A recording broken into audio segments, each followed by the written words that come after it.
Hey, stop what you're doing right now because what I'm about to share with you could be the most important 4 minutes of health information you'll hear this year.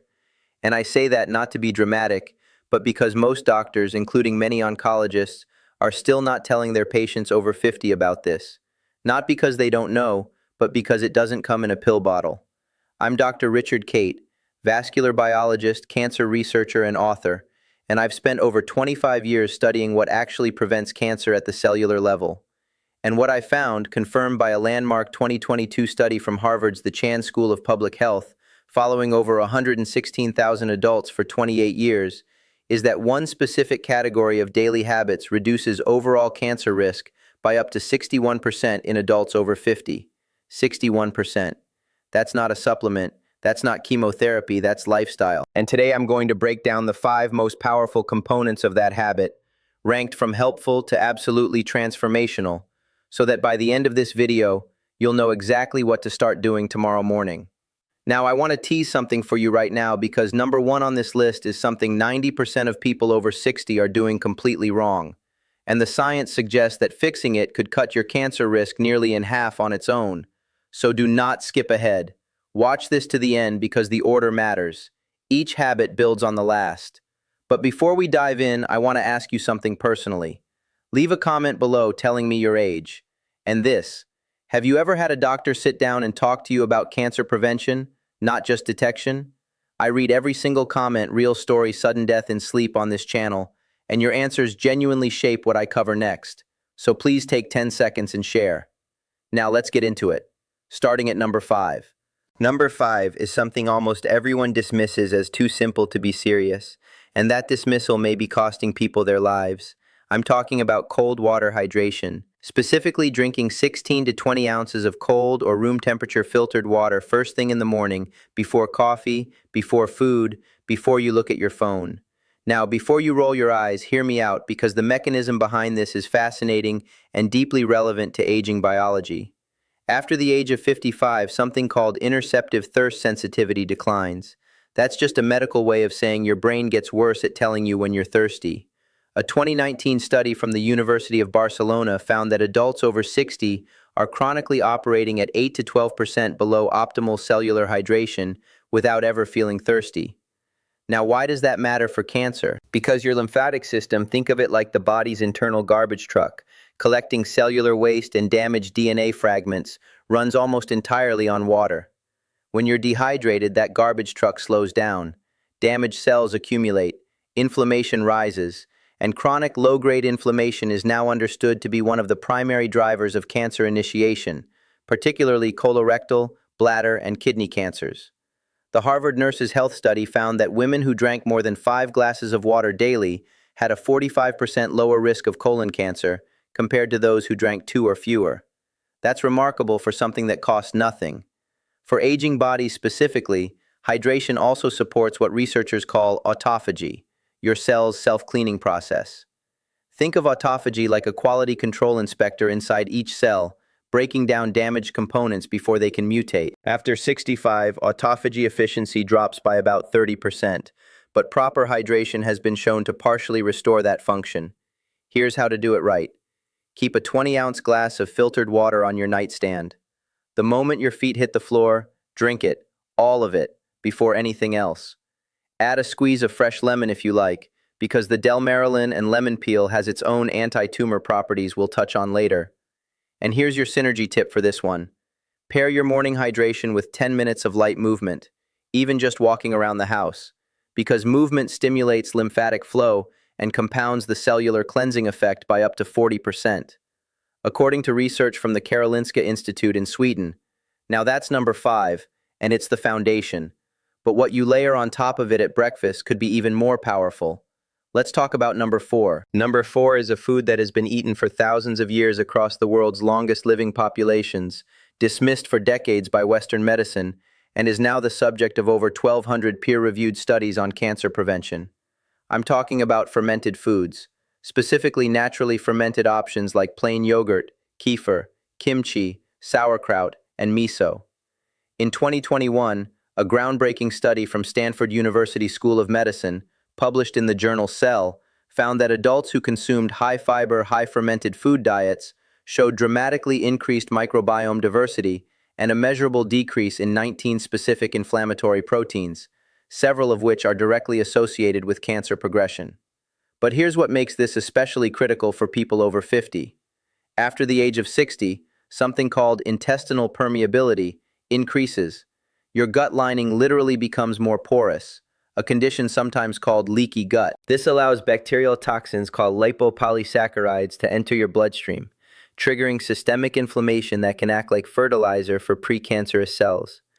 I had a patient, Margaret, 67 years old, from Asheville, North Carolina, who came to me with chronically elevated inflammatory markers, fatigue, and strong family history of colorectal cancer. Her diet was actually quite healthy in most respects, but she had zero fermented foods. We added 2 servings daily, morning kefir, and a small side of sauerkraut at lunch. Within 90 days, her CRP levels, that's C-reactive protein, a key inflammation marker, dropped by 38%. Her gastroenterologist was floored. She told me it was the first time in years she'd felt like herself again. The mechanism here works through something called short-chain fatty acids, particularly butyrate, which is produced when beneficial gut bacteria ferment fiber. Butyrate literally signals precancerous cells in the colon to undergo apoptosis. That means it tells them to die before they can cause harm. Think of butyrate like a security guard who quietly escorts the troublemakers out before any damage is done. Aim for 1 to 2 servings of naturally fermented food per day, not pasteurized, because the heating process kills the live cultures you need. Look for live and active cultures on the label. And your synergy tip here is to pair fermented foods with prebiotic-rich foods. Things like garlic, leeks, or slightly underripe bananas, because prebiotics feed the beneficial bacteria the fermented foods introduce, compounding the effect dramatically. Number 4 is powerful, but number 3 is where the science gets truly extraordinary. And if you're finding this valuable so far, this is a good moment to hit that subscribe button and give this video a like. I release evidence-based health content for people over 50 every single week, and your support is what makes that possible.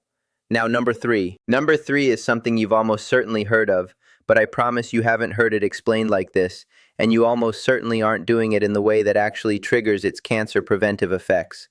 I'm talking about daily walking, but not just any walking. I'm talking about something researchers now call metabolic walking. And the difference between regular strolling and metabolic walking could literally be the difference between feeding cancer and starving it. Here's the science. Your body runs on 2 primary fuel systems, glucose and oxygen. Cancer cells, due to a quirk in their metabolism, first described by biochemist Otto Warburg in 1931, and now confirmed by hundreds of subsequent studies, are almost exclusively dependent on glucose. They're actually quite poor at using oxygen for energy. This means that when you engage in sustained, moderate-intensity physical activity, the kind that elevates your heart rate to 55 to 70% of your maximum, you do 2 remarkable things simultaneously. You deplete circulating glucose, starving cancer cells of their preferred fuel, and you flood your tissues with oxygenated blood, creating an environment that is actively hostile to cancer cell survival. A 2020 meta-analysis from the American Cancer Society reviewed data from 1.4 million adults and found that regular moderate physical activity was associated with a 42% reduction in colon cancer risk, a 38% reduction in breast cancer risk, and a 27% reduction in lung cancer risk, even in non-smokers. These are extraordinary numbers for something that requires no prescription. But here's where the aging-specific biology becomes critical. After the age of 65, your mitochondria, the tiny power generators inside your cells, decline in both number and efficiency by up to 35%. Mitochondrial dysfunction is now understood to be a key driver of both aging and cancer progression. Sustained moderate walking is one of the only interventions proven to stimulate mitochondrial biogenesis, meaning it literally signals your body to create new, healthy mitochondria. Think of it like getting a new fleet of power generators installed in every cell. Metabolic walking means 30 to 45 minutes of continuous walking at a pace where you can still hold a conversation, but would find it slightly difficult to sing. This needs to happen at least 5 days per week, and ideally in the morning before your first full meal, because fasted movement amplifies the glucose-depleting effect significantly. I want to tell you about Robert, 72, from Portland, Oregon, a retired teacher who came to me 3 years ago following a cancer scare. a precancerous polyp removed during routine colonoscopy. He was terrified. He wasn't exercising at all. We started him on a morning walking protocol, 35 minutes, 5 days a week. We combined it with dietary changes. At his 2-year follow-up colonoscopy, nothing clean. His oncologist specifically noted his dramatically improved inflammatory markers and called his recovery exceptional. Robert told me walking felt like a form of medicine. He was right. It literally is. For synergy, pair your morning walk with your morning hydration from habit number 5. And if possible, walk somewhere with natural light. Because morning sunlight exposure regulates your circadian rhythm, which in turn governs immune surveillance, your body's cancer detection system. The combination is far more powerful than either alone. Number 3 is remarkable, but the next 2 are where things get genuinely revolutionary. Number 2 involves something you eat, and the way it fights cancer after 50 is unlike anything else in the nutritional literature. Here we go. Number 2 is a compound, actually a family of compounds found in a very specific category of vegetables. And the research on their cancer-fighting mechanism in adults over 50 is some of the most compelling science I've encountered in 25 years of research. I'm talking about sulforaphane, the powerful bioactive compound found in cruciferous vegetables, broccoli, Brussels sprouts, cauliflower, cabbage, and most potently, broccoli sprouts. Here is why this matters so profoundly for aging biology. In 2018, researchers at Johns Hopkins University, where much of the foundational sulforaphane research was done, published findings showing that sulforaphane activates a master genetic switch called NRF2. Think of NRF2 like the head of security for your DNA. When activated, it triggers over 200 protective genes. Simultaneously, genes involved in detoxification, antioxidant defense, and critically, the repair of damaged DNA before it can mutate into cancer. And here's the aging-specific tragedy that makes this so urgent. NRF2 activity declines by approximately 40% between the ages of 50 and 70. Your DNA repair system is quietly shutting down. Sulforaphane essentially wakes it back up. A landmark study from the University of Illinois found that regular consumption of sulforaphane-rich foods was associated with a 52% reduction in bladder cancer risk, a 41% reduction in prostate cancer incidence, and significant reductions in breast and lung cancer markers. And perhaps most remarkably, a study from the Roswell Park Comprehensive Cancer Center found that sulforaphane actually targets cancer stem cells, the particularly dangerous cells that conventional chemotherapy often fails to eliminate and that are responsible for cancer recurrence. Think of cancer stem cells. 3. Screen use before bed as the generals of an army. You can wipe out the soldiers, but if the generals survive, they'll rebuild. Sulforaphane goes after the generals. Now here's the preparation detail that most people get completely wrong. Sulforaphane isn't actually present in broccoli in its active form. It's created through a chemical reaction when you chew or chop the vegetable, activating an enzyme called myroinices. But here's the critical issue. Cooking above 140 degrees Fahrenheit destroys myroin, means fully cooked broccoli delivers very little active sulforaphane. The optimal preparation method is to chop or lightly crush your broccoli or sprouts and let it sit for 40 minutes before consuming or lightly steaming. This allows the myroinase reaction to complete. Then steam for no more than 3 to 4 minutes. Raw broccoli sprouts require no cooking and deliver up to 50 times more sulforaphane per gram than mature broccoli fuates. Aim for half a cup of raw broccoli sprouts daily or 1 full cup of lightly prepared broccoli. Your synergy tip here is crucial. Pair your cruciferous vegetables with a small amount of raw mustard seed powder or raw radish. Both are independently rich in active myoinus, and adding them to cooked cruciferous vegetables effectively restores the enzyme activity that cooking destroyed, increasing sulforaphane bioavailability by up to 4-fold, according to research from the Institute of Food Research in Norwich. This is number 2, and it is powerful. But what I'm about to tell you for number 1, the single most impactful daily habit for cancer prevention after 50, this is what the research has been quietly building toward, and what most preventive health conversations never reach. This is the one. Number one is sleep, but not just sleep specifically, what researchers now call oncological sleep architecture, meaning the specific quality and timing of sleep that activates your body's most powerful anti-cancer system. And the data on what happens to cancer risk when this system is disrupted is frankly terrifying. Here is the mechanism. During deep slow-wave sleep, stage 3 and stage 4, your brain activates the glymphatic system. This is a recently discovered waste clearance network, first described by researchers at the University of Rochester in 2013, that uses cerebrospinal fluid to literally flush toxic proteins and cellular debris from your brain and nervous system. Think of it like a power wash cycle that only runs at night when the factory is closed. But the cancer connection goes far deeper than brain health. During the same deep sleep phases, your body produces its highest concentrations of melatonin, not just the sleep hormone, but one of the most powerful endogenous antioxidants known to science.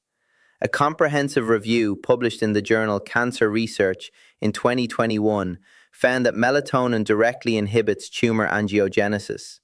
That means it blocks cancers from building the new blood vessels they need to grow. It also stimulates natural killer cells, the frontline soldiers of your immune system, whose specific job is to identify and destroy cancer cells before they establish themselves. And here's the devastating aging statistic. Melatonin production declines by up to 70% between the ages of 40 and 70. Most people over 65 produce almost negligible amounts during sleep.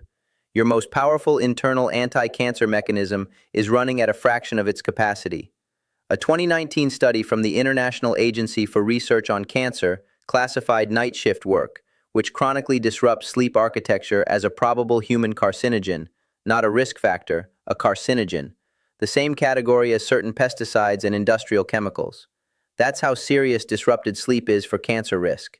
I had a patient, Eleanor, 71 years old, from Scottsdale, Arizona, a retired nurse who was sleeping only 5 to 6 hours a night and waking frequently. Her immune panel showed severely suppressed natural killer cell activity. We worked together on what I call a sleep recalibration protocol: consistent 1000 p.m. bedtime, complete darkness, room temperature lowered to 67 degrees, all screens off 90 minutes before bed, and a small dose of tart cherry juice at 8 p.m. for its natural melatonin precursors. Within 6 weeks, her sleep duration reached 7.5 hours consistently. At her 3-month follow-up, her natural killer cell count had increased by 47%. Her oncology team was astonished. She told me she hadn't slept that well since her 40s. The research is clear. Adults over 60 who consistently sleep 7 to 8.5 hours per night in proper dark, cool environments have cancer mortality rates up to 48% lower than those sleeping under 6 hours, according to a 20-year cohort study from the University of California, San Diego. This is not a minor variable. This is the master switch. To optimize your sleep for cancer protection, do these things without negotiation. Set a consistent bedtime and wake time. Even on weekends, your circadian rhythm does not take days off. Make your room completely dark. Even small amounts of light suppress melatonin production. Cool your room to between 65 and 68 degrees Fahrenheit, and avoid eating within 3 hours of sleep because digestion competes with the cellular repair work your body needs to prioritize overnight. Your synergy tip for sleep. Combine your sleep optimization with daily morning sunlight exposure from habit number 3, because morning light anchors your circadian rhythm and directly increases your evening melatonin output. The two habits working together create a biological environment in which cancer struggles to take hold. All of the studies referenced throughout this video are linked in the description below. I encourage you to read them, share them with your doctor, and ask the questions that your appointments often don't leave time for. Here's what I want you to hear as we close. You are not too old for prevention. The science does not have an age limit. Whether you are 55 or 85, whether you've had a cancer scare or never given it a thought, your body retains a remarkable capacity to heal, to defend, and to regenerate when you give it what it needs. These 5 habits: morning hydration, daily fermented foods, metabolic walking, sulforaphane-rich cruciferous vegetables, and restorative sleep, are not exotic protocols. They are the conditions your biology was designed to thrive in. They cost almost nothing, they require no prescription, and every single morning you get a fresh opportunity to begin. Your independence, your quality of life, your ability to be present for the people you love, that is worth 30 minutes of walking, a glass of water, and a bedtime. Don't let anyone tell you it's too late. The research says otherwise, and so do I. If this video helped you, please subscribe to this channel and share it with someone you care about. Every week we go this deep into the science of aging well, and your support makes that work possible. And now I want to hear from you. Which of these 5 habits are you starting first? And what has been your biggest barrier to good sleep? Leave your answer in the comments. I read every single one. Thanks.